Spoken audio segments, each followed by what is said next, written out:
বন্ধুরা, এক বহু পুরনো বট গাছ ছিল। সেই বট গাছের নিচে থেকে একটি কাঁচা রাস্তা যেত, অর্থাৎ যাকে আমরা বলি মেঠো পথ। সেই মেঠো পথ দিয়ে, অর্থাৎ সেই কাঁচা রাস্তা দিয়ে খুব কমই মানুষজন যাতায়াত করত। ওই বিশাল বট গাছটি যেখানে অবস্থিত ছিল তার খুব কাছেই একটি মেয়ে বাস করত। ওই মেয়েটির বাড়ি ওই গাছটির কাছে থাকার কারণে অধিকাংশ সময় ওই মেয়েটিকে কোথাও যেতে আসতে হলে ওই গাছের নিচের থেকেই যেতে হতো, কারণ মেয়েটি যেই কলেজে পড়তো সেই কলেজের পথটি ওখান থেকে খুব শর্টকাটে যাওয়া যেত। অর্থাৎ ওই গাছের নিচ থেকে যে মেঠো পথটি গেছিল সেখান থেকে তার কলেজের রাস্তাটি অনেক তাড়াতাড়ি অতিক্রম করা যেত। এমনই একদিন দুপুর 3টে নাগাদ সেই মেয়েটি যখন কলেজ থেকে বাড়ি ফিরছিল, হঠাৎ করে যখন গাছের নিচ থেকে সে ক্রস করলো তখন ওই গাছের পাশ থেকে একটি আওয়াজ সে শুনতে পারল। ওই আওয়াজটি একটি পুরুষের গলার আওয়াজ ছিল।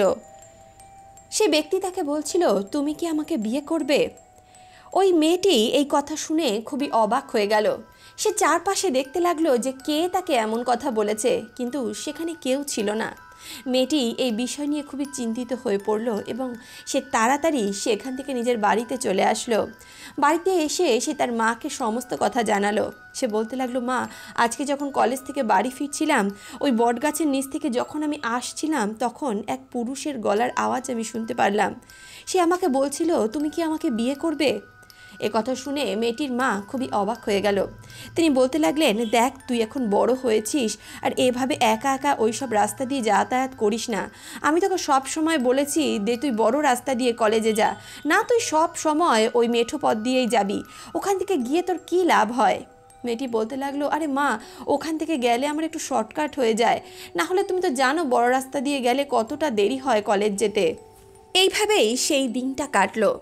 পরদিন সেই মেয়েটি আবারও কলেজের জন্য রওনা দিল, কিন্তু আজকে সে মায়ের কথা শুনে বড় রাস্তা দিয়েই কলেজে গেল এবং একটু দেরি লাগলেও সে শেষ পর্যন্ত কলেজে গিয়ে পৌঁছলো। কলেজে গিয়ে সে তার বান্ধবীদেরও এই কথা শেয়ার করলো, কিন্তু কলেজ থেকে ফেরার সময় সে ভাবলো এই সমস্ত হয়তো তার কোনো রকম কোনো মনের ব্যাপার, বা সে হয়তো ভুলভাল কিছু ভাবছিল, হয়তো কোনোভাবে সে কিছু চিন্তা করছিল, তাই সে এরকম কথা শুনে ফেলেছে। বন্ধুরা, আমাদের সঙ্গে এমন অনেক সময় হয়, আমরা কোনো একটা কাজে ব্যস্ত থাকলে হঠাৎ করে আমাদের কানে কোনো একটা আওয়াজ এসে পৌঁছায়, আমরা মনে করি কেউ হয়তো আমাদের ডাকছে, কিন্তু বাস্তবে আমাদের সেই সময় কেউই ডাকে না। মেয়েটিও ওই একই কথা ভাবলো। সে ভাবলো হয়তো তার একটা মনের ভুল ছিল। এটা ভেবে সে আবারও ওই মেঠো পথ ধরল যেই পথে ওই বট গাছটি ছিল। মেয়েটি যখন ওই বট গাছের নিচ থেকে আবারও যাচ্ছিল তখন তার গায়ের কাছে কেমন যেন একটা ঠান্ডা অনুভব হলো। তার গায়ের মধ্যে কেমন একটা শিহরণ জেগে গেল এবং সেই একই শব্দ আবারও সে শুনতে পারল। সে শুনতে পারল এক পুরুষের গলার আওয়াজ, যে তাকে বলছে, কি তুমি আমাকে বললে না, তোমার উত্তর কি? মেয়েটি খুব অবাক হয়ে গেল, কারণ আজ দ্বিতীয়বার তার সঙ্গে এমনটা ঘটেছে। সে তাড়াতাড়ি বাড়ি ফিরল। বাড়িতে গিয়ে সে আবারও তার মাকে কথা জানালো। তার মা বলতে লাগলো, আমি তোকে কালকেও বলেছি তুই ওই রাস্তা ধরে আসবি না, তুই কেন ওখান থেকে আসছিস? দেখ, তোর বয়স হয়েছে, তুই এখন বড় হয়েছিস, এই অবস্থায় তুই একা একা ওখান থেকে যাওয়া আসা করিস না। এছাড়াও এটা তোর মনের কোনো ভুল হবে।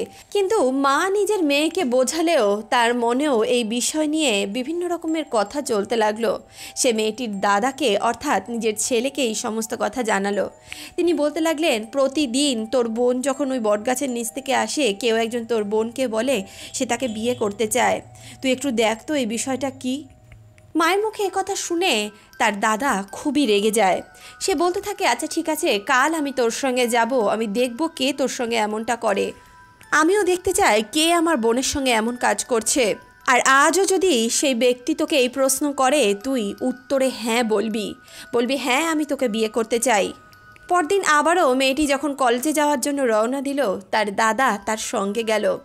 তার দাদা হাতে একটি লাঠি নিয়েছিল। মেয়েটি যখন গাছের খুব কাছাকাছি চলে আসলো তখন তার দাদা ওই গাছের আড়ালে গিয়ে লুকিয়ে পড়ল, কারণ সে দেখতে চাইছিল কে মেয়েটির সঙ্গে এমন কাজ করছে। তার দাদা সেখানে অপেক্ষা করছিল, কিন্তু এরই মধ্যে মেয়েটির কানে আবারও ওই গম্ভীর কণ্ঠস্বর এসে পৌঁছলো। সে বলতে লাগলো, তুমি কি আমাকে বিয়ে করবে? আর এদিকে তার দাদার প্ল্যান অনুযায়ী মেয়েটি উত্তর দিল, হ্যাঁ আমি তোমাকে বিয়ে করব। এদিকে মেয়েটি যখনই কথা বলল তখন সেখানে একটা ভূমিকম্পের মতো পরিস্থিতি হলো। ওই গাছটি যেন ঝরঝর করে নড়ে গেল এবং গাছের কয়েকটা ডাল গাছ থেকে নিচে ধারাম করে পড়ল। মনে হলো যেন গাছ থেকে কোনো ভারী কোনো বস্তু নিচে লাফ দিয়েছে। বন্ধুরা, তারপর যা হলো তা ভাবলে তা জানলে আপনারা হতবাক হয়ে যাবেন। বন্ধুরা, আজকের এই কাহিনী খুবই হয়রান করে দেওয়ার মতো কাহিনী। এই কাহিনী আপনাদের শরীরে শিহরণ জাগাবে। চলুন সম্পূর্ণ কাহিনী আজকের এই ভিডিওর মাধ্যমে জেনে নেওয়া যাক। বন্ধুরা, এই কাহিনী হলো উত্তরপ্রদেশের বস্তি জেলার গৌড় থানা ক্ষেত্রের একটি মেয়ে যার নাম হলো পিয়ালি। তার বয়স 18-19 বছর হবে। মেয়েটি সদ্য কলেজে উঠেছে। মেয়েটি যেখানে থাকে তার বাড়িতে 4 জন সদস্য, তার মা, তার বড় দাদা, তার ছোট বোন এবং সে। পিয়ালির বাবা দিল্লিতে কাজ করতেন এবং তিনি বেশিরভাগ সময় দিল্লিতেই থাকতেন। পিয়ালির বাড়ি সেখানকার ক্ষেতের পাশে অবস্থিত ছিল। এদিকে পিয়ালি যে কলেজে ভর্তি হয়েছিল সেই কলেজ থেকে তার বাড়ির দূরত্ব অনেকটা বেশি ছিল, কিন্তু একটা শর্টকাট পথ ছিল যেই পথ দিয়ে পিয়ালি খুব সহজেই কলেজে পৌঁছে যেতে পারত। প্রতিদিন পিয়ালি নিজের ঘর থেকে বেরিয়ে ওই শর্টকাট পথ ধরত এবং সেখান থেকে কলেজে পৌঁছতো। যবে থেকে পিয়ালি কলেজে ভর্তি হয়েছিল তবে থেকে সে ওই একই কাজ করত, অর্থাৎ বাড়ি থেকে ওই পথ ধরেই অধিকাংশ সময় সে কলেজে যেত। কিন্তু এর আগে কখনো তার সঙ্গে এমন ঘটনা ঘটেনি। তবে এক রাতের পর থেকে হঠাৎ করে এমন একটা ঘটনা তার সঙ্গে ঘটতে শুরু করলো। এক রাতে ভয়ঙ্কর ঝড় বৃষ্টি এসেছিল এবং তারপর অর্ধেক রাতে ঝড় বৃষ্টি থেমেও গেছিল। যেই গাছের তলা থেকে সে যেত ঝড় বৃষ্টিতে সেই গাছের কয়েকটি ডাল ভেঙে মাটিতেও পড়ে গেছিল। ঝড় হওয়ার আগের দিনও পিয়ালি ওই একই জায়গা থেকে কলেজে গেছিল এবং সেখান থেকে বাড়িতেও এসেছিল, কিন্তু তখন তার সঙ্গে এমন কিছু হয়নি। কিন্তু ঝড়ের পরের দিন সে যখন কলেজে যাওয়ার জন্য ওই পথ ধরল, হঠাৎ করে তার কানে এই আওয়াজটা গেল। কোনো এক ভারী কণ্ঠস্বর যেন তাকে বলছে, পিয়ালি তুমি কি আমাকে বিয়ে করবে? এমন ধরনের একটা আওয়াজ শুনে পিয়ালি সারা শরীরে যেন কাঁটা দিয়ে উঠল। সে এদিক ওদিক তাকালো, কারণ সে যেখান দিয়ে যাচ্ছিল সেটা একটা নির্জন এলাকা ছিল, চারপাশে অনেক ঝোপঝাড় ছিল। পিয়ালি ঝোপের দিকে তাকাতে লাগলো, দেখতে চেষ্টা করলো কোনো ব্যক্তি সেখানে লুকিয়ে থেকে তার সঙ্গে মজা করছে নাকি, কিন্তু সেখানে সে কাউকেই দেখতে পেল না। বাড়িতে এসে পিয়ালি যখন নিজের মাকে সমস্ত কথা জানালো, তিনি বললেন, দেখ তুই বড় হয়েছিস, এখন ওই রাস্তা থেকে একা একা যাস না। কিন্তু পিয়ালি তার মায়ের কোনো কথাই শুনল না। সে পরের দিনও ওই একই পথ থেকে গেল এবং পরের দিনও যখন তার সঙ্গে এই একই ঘটনা ঘটলো, সে তার মাকে আবারও ওই কথা এসে জানালো। পিয়ালির মা পিয়ালিকেই বকাবকি করলো, কিন্তু তিনি সেদিন নিজের বড় ছেলেকে এই সমস্ত ঘটনা জানালেন। পিয়ালির দাদা যখন একথা শুনলেন তখন তিনি প্রচণ্ড রেগে গেলেন। তিনি ভাবতে লাগলেন, কে আমার বোনের সঙ্গে এমনটা করছে আমি দেখব এবং পারলে তার হাত পা পর্যন্ত ভেঙে রেখে দেব। এমনটা ভেবে সেদিন পিয়ালির সঙ্গে তিনি একটি লাঠি নিয়ে বেরিয়েছিলেন এবং যখন পিয়ালি ওই গাছের নিচ থেকে যাচ্ছিল তখন তার দাদা ওই গাছের আড়ালে লাঠি নিয়ে লুকিয়ে রইল। কিন্তু তার দাদা তো কোনো কণ্ঠস্বর শুনতে পারল না, তবে পিয়ালি আবারও ওই ভারী ভরকম কণ্ঠস্বর শুনতে পারল। সে বলল, পিয়ালি তুমি আমার কথার উত্তর দাওনি, তুমি কি আমাকে বিয়ে করবে? কিন্তু কিছুক্ষণ আগে তার দাদা তাকে বুঝিয়েছিল, আজকে যদি সেই ব্যক্তি তোকে এই প্রশ্ন করে তুই বলবি হ্যাঁ আমি তোমাকে বিয়ে করব, তারপর আমি দেখে নেব। দাদার কথা মতো পিয়ালি ওই ব্যক্তিকে একই উত্তর দিল। সে বলল, হ্যাঁ আমি তোমাকে বিয়ে করব। কিন্তু সেই মুহূর্তেই সেই জায়গায় যেন ভূমিকম্পের মতো একটা আলোড়ন সৃষ্টি হলো। গাছটা জোরে জোরে কাঁপতে লাগলো এবং গাছে থেকে কয়েকটা ডাল মাটিতে ভেঙে পড়ল। মনে হলো যেন এক ভারী ভরকম ব্যক্তি অথবা কোনো ভারী ভরকম জিনিস নিচে ধপ করে পড়ল। পিয়ালি এবং তার দাদা এই দৃশ্য দেখে অবাক হয়ে গেল। পিয়ালি প্রচণ্ড পরিমাণে ভয় পেয়ে গেল। হঠাৎ করে সেই স্থানে একটি ধুলোর ঝড় মতো আসলো এবং সেই পুরো জায়গাটা ওই ধুলোর ঝড়ে ঢেকে গেল। এদিকে তার দাদা অর্থাৎ পিয়ালির দাদা গাছের আড়ালে লুকিয়ে থেকে এই সমস্ত দৃশ্য দেখছিল, কিন্তু ওই ঝড়টা এমনভাবে পিয়ালিকে ঘিরে ফেলেছিল যে পিয়ালি কোথায় দাঁড়িয়ে আছে সেটা বোঝাই যাচ্ছিল না। কিছুক্ষণের মধ্যে সেই ঝড়টি সেখান থেকে সরে গেল এবং সমস্ত জায়গা পরিষ্কার হয়ে গেল। তবে এই ঘটনার মধ্যে একটা অবাক করা ঘটনাও ঘটল। পিয়ালির মাথায় সিঁদুর ভরে গেল। পিয়ালির দাদা যখন এই দৃশ্য দেখলো সে খুবই ভয় পেয়ে গেল। সে তাড়াতাড়ি নিজের বোনকে নিয়ে বাড়িতে আসলো এবং নিজের মাকে সমস্ত বৃত্তান্ত জানালো। পিয়ালির মা যখন নিজের মেয়েকে এই অবস্থায় দেখলেন তখন তিনি হতবাক হয়ে গেলেন। পিয়ালির মাথায় সিঁদুর ভরা ছিল। পিয়ালির মা তার দাদাকে জিজ্ঞেস করতে লাগলেন, কিরে এটা কখন হলো, কে ছিল সেই ব্যক্তি? পিয়ালির দাদা বলল, মা আমরা দুজনের একজনও কিছু দেখতে পাইনি যে কে ছিল সেই ব্যক্তি। পিয়ালির মা তার দাদাকে বলতে লাগলো, ওর এমন অবস্থায় বাড়িতে এসেছে, আশেপাশের লোকজন যদি দেখে কে কি বলবে। সবার আগে যা আর স্নান কর, মাথার এই সিঁদুরগুলো ধুয়ে ফেল। মায়ের কথা শুনে পিয়ালি স্নান করতে গেল এবং মাথার সিঁদুর ধুতে লাগলো। কিন্তু পিয়ালি মাথায় যত জল ঢালছিল তার মাথা থেকে ওই লাল রং বেয়ে সমস্ত উঠানে ছড়িয়ে যাচ্ছিল। সমস্ত উঠান যেন লাল রঙে ছেয়ে গেল। মনে হচ্ছিল যেন তার মাথা থেকে লাল রঙের কোনো ধারা বইছে।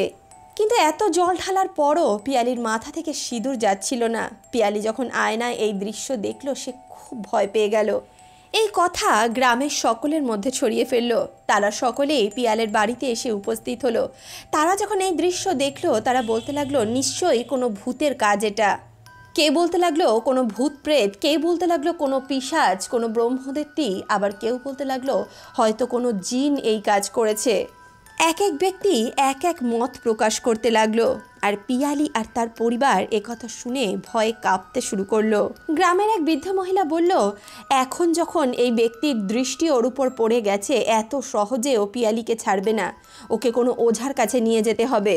এদিকে এই সমস্ত ঘটনা ঘটতে ঘটতেই প্রায় সন্ধ্যা হয়ে গেল। সেই রাতে তারা ঠিক করলো যে পরদিন তারা একটি ওঝার কাছে যাবে। কিন্তু রাত যখন হলো, পিয়ালির তো বিয়ে হয়ে গেছিল, তাই এবার আজ তার ফুলশয্যার রাত ছিল। হিসাব মতো যেই জিন বা যেই ভূত বা যেই ব্রহ্মদত্তী যাই বলুন না কেন, যার সঙ্গে তার বিয়ে হয়েছিল, আজ তাদের ফুলশয্যার রাত ছিল। যখন পিয়ালি তার বোনের সঙ্গে রাতে ঘুমিয়েছিল, হঠাৎ করে পিয়ালি মুখ থেকে বিভিন্ন ধরনের আওয়াজ বার করতে শুরু করলো। সে নিজের হাত পা ছড়িয়ে ছিটিয়ে দিচ্ছিল এবং নিজের মুখ থেকে একটা অস্বাভাবিক ধরনের কিছু আওয়াজ বার করছিল। তার বোন পাশেই শুয়েছিল। পিয়ালি হট করে নিজের বোনকে জড়িয়ে ধরছিল এবং তাকে বিভিন্নভাবে এদিক ওদিক স্পর্শ করার চেষ্টা করছিল। তার বোন যখন এটা উপলব্ধি করলো, সে হঠাৎ করে জেগে উঠে বসলো। সে বলতে লাগলো, দিদি তুমি এটা কি করছো, তুমি কেন আমার সঙ্গে এমনটা করছো? কিন্তু পিয়ালি বোনের কোনো কথাই শুনছিল না। তখন পিয়ালির বোন ভয় পেয়ে সেই ঘর থেকে পালিয়ে গেল এবং তার মাকে গিয়ে সমস্ত ঘটনা বলল। পরদিন সকালে পিয়ালির মা যখন পিয়ালিকে জিজ্ঞেস করলো যে তুই এটা কি করছিলিস, কাল রাতে বোনের সঙ্গে এগুলো কেন করছিলিস, তখন পিয়ালি বলল, মা আমার কিছু মনে নেই, আমি কি করছিলাম আমি কিছু জানি না। পিয়ালি বলতে লাগলো, মা আমার মনে হয়েছিল কেউ আমার কাছে আসছে, কেউ আমাকে ভালোবাসার চেষ্টা করছে। পিয়ালির মা এই কথা শুনে প্রচণ্ড ভয় পেয়ে গেলেন। পরদিন সকালেই তিনি পিয়ালিকে নিয়ে স্থানীয় একটি ওঝার কাছে পৌঁছলেন। ওঝা যখন পিয়ালিকে দেখল সে হতবাক হয়ে গেল। সে বলতে লাগলো, এটা তোমরা কি করেছো? মেয়েকে কেন ওইখানে একা একা পাঠিয়েছিলে? তোমরা এটা একদম ঠিক করনি। ওর উপরে কোনো এক শয়তানের দৃষ্টি পড়েছে।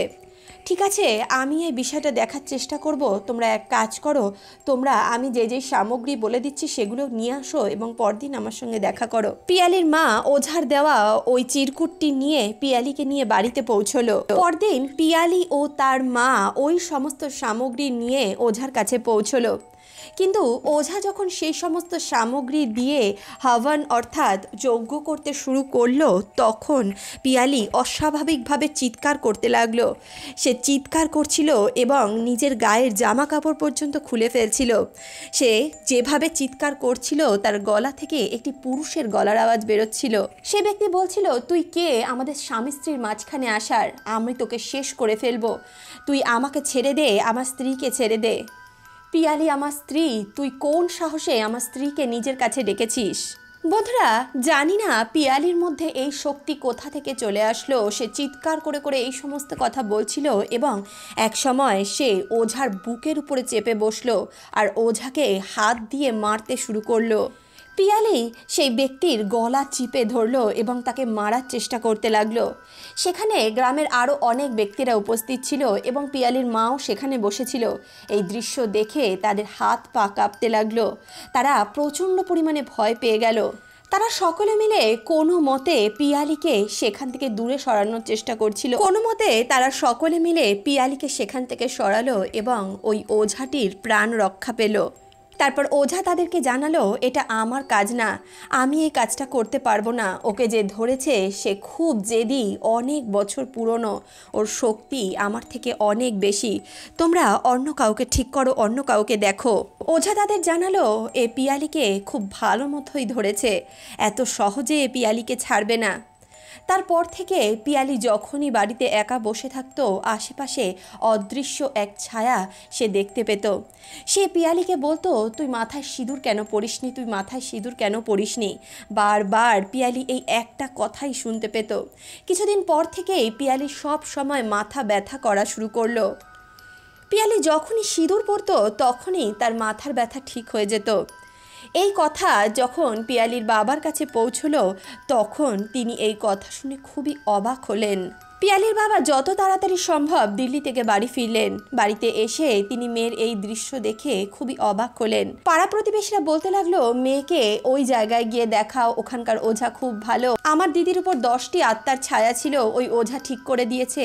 কেউ অন্য একটি ওঝার নাম বলল, সে বলতে লাগলো, ওই ওঝার কাছে যাও, আমার বৌদিকে এক ভয়ঙ্কর আত্মা ধরেছিল, ওই ওঝা তাকে ঠিক করে দিয়েছে।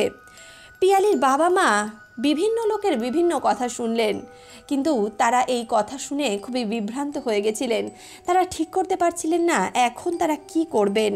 পিয়ালির বাবা মা পিয়ালিকে এমন অনেক ওঝার কাছে নিয়ে গেছিল, কিন্তু কোনো ওঝাই পিয়ালিকে ঠিক করতে পারছিল না। উল্টো পিয়ালি বারবার ওই ওঝাদের উপরই আক্রমণ করে দিত।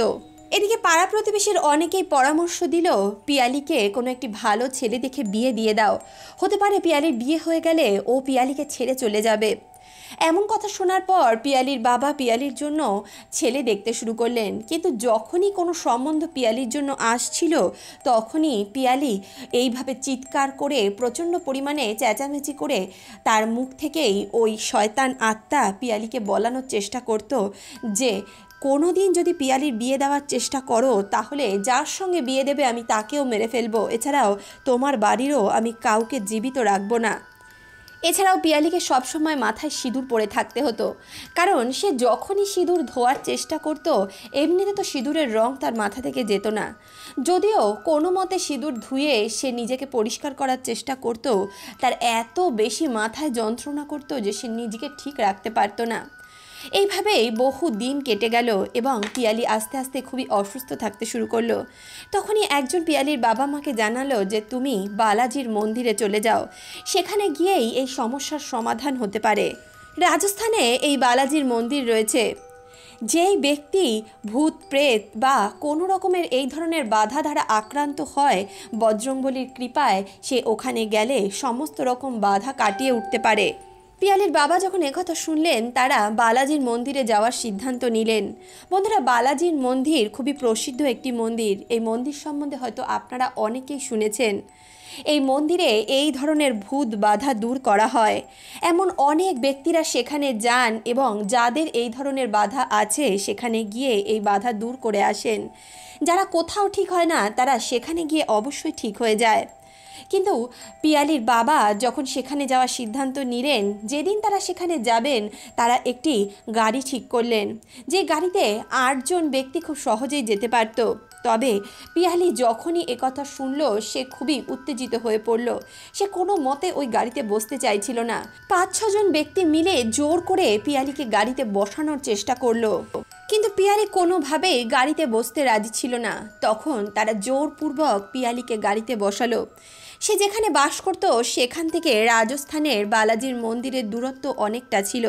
প্রায় 2 দিন তাদের পথ অতিক্রম করে বালাজির মন্দিরে পৌঁছতে হয়েছিল। এই 2 দিনে পিয়ালি তাদেরকে অনেক কষ্ট দিয়েছিল, অনেক বিরক্ত করেছিল।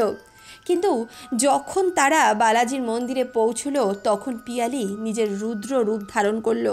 সে প্রচণ্ড চিৎকার চেঁচামেচি করতে লাগলো এবং সবাইকে মারধর করতে শুরু করলো। তখন সেই মন্দিরের 2জন গার্ড পিয়ালিকে এই অবস্থায় দেখলো। তারা পিয়ালিকে 2 হাতে ধরে নিল এবং পিয়ালির মা সেখানকার পুরোহিতকে গিয়ে কান্নাকাটি করে বলতে লাগলো, বাবাজি দয়া করে আমার মেয়েকে রক্ষা করুন, আমার মেয়েকে এই শয়তান ছাড়তেই চাইছে না। সেখানকার বাবাজি যখন পিয়ালির কথা জিজ্ঞেস করলেন, তিনি জিজ্ঞেস করতে লাগলেন, কি হয়েছে এই মেয়েটার, পরিষ্কার করে জানাও। তখন পিয়ালির বাবা মা সমস্ত বৃত্তান্ত প্রথম থেকে শেষ পর্যন্ত তাকে জানালেন। তখন সেখানকার পুরোহিত পিয়ালির বাবা মাকে জানালেন পিয়ালির উপর এক ভয়ঙ্কর আত্মার বাস রয়েছে, যেই আত্মা এক অতৃপ্ত আত্মা। এর বিয়ের আগে এর দুর্ঘটনা ঘটেছিল। বিয়ের জন্য ওর মনে যে আশা ছিল ওই আশা ও পূরণ করার জন্যেই ওই গাছের উপরে এসে বসেছিল। আর পিয়ালিকে প্রতিদিন ও ওই একই কথা জিজ্ঞেস করত। সেদিন যখন পিয়ালি হ্যাঁতে উত্তর দিয়েছিল তখনই ওই আত্মাটি পিয়ালির উপর ভর করে। সেখানকার পুরোহিত পিয়ালির বাবা মাকে জানালেন, এখন আপনারা কোনো চিন্তা করবেন না, সে বজরংবলীর কাছে চলে এসেছে, বজরংবলী ওর সমস্ত দুঃখ হরণ করবেন। এই আত্মা বজরংবলীর মধ্যেই সমাহিত হবে আর বজরংবলী ঠিক করবেন এখন ওই আত্মার কি করার আছে। কিন্তু আপনার মেয়ে মুক্ত হয়ে গেছে। এদিকে পিয়ালি ছটফট করছিল এবং চিৎকার করছিল। সে অনবরত একটাই কথা বলছিল, আমি পিয়ালিকে ছেড়ে যাব না, আমি পিয়ালিকে ছেড়ে যাব না। পিয়ালি এইভাবে অনেকক্ষণ চিৎকার চেঁচামেচি করলো, মাথা ঠুকলো, কিন্তু কিছুক্ষণ পর সে অজ্ঞান হয়ে পড়ে গেল।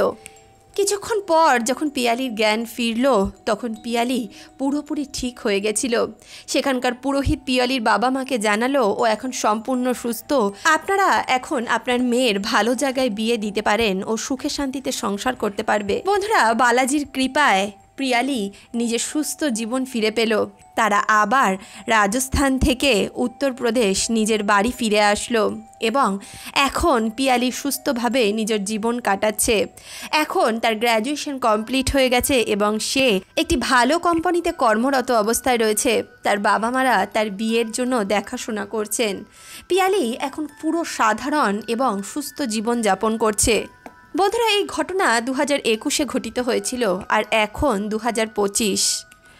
বন্ধুরা, এখনও পিয়ালি ওই গাছের নিচ থেকেই যাওয়া আসা করে, কিন্তু এখন আর ওই গাছ থেকে কেউ তাকে আওয়াজ দেয় না।